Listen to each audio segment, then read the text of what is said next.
around the Department of Defense. This is your daily news brief. Clear skies ahead in the cloud. I'm Mark Weeks. The Defense Department has announced its cloud initiative, which will move computing and storage functions to the cloud. And the department's chief information officer says it's all about the warfighter. So it's all about how do we give the warfighter the right tools at the right time, at the right speed that really enables them. And the cloud strategy will also satisfy the need for speed.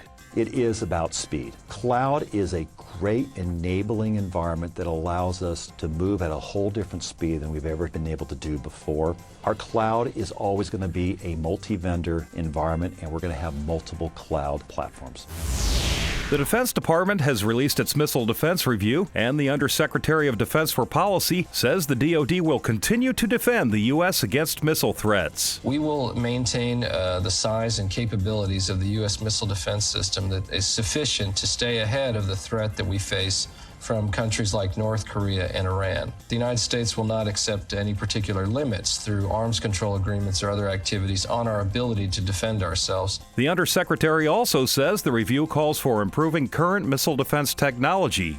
The current generation of technology, which we are in the process of feeling in incremental improvements, we're going to essentially sustain that base. We're going to expand the number of units in the field, and we'll sustain the investment profile required to support that force structure and to sustain it over time, and the upgrades and to preserve the viability of it.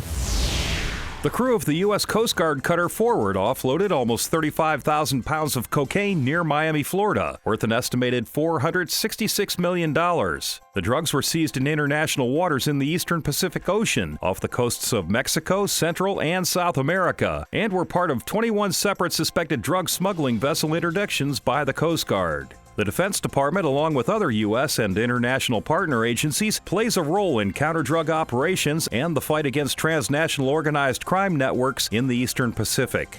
That's your DoD News Brief. I'm Mark Weeks. For more stories about your military, go to defense.gov.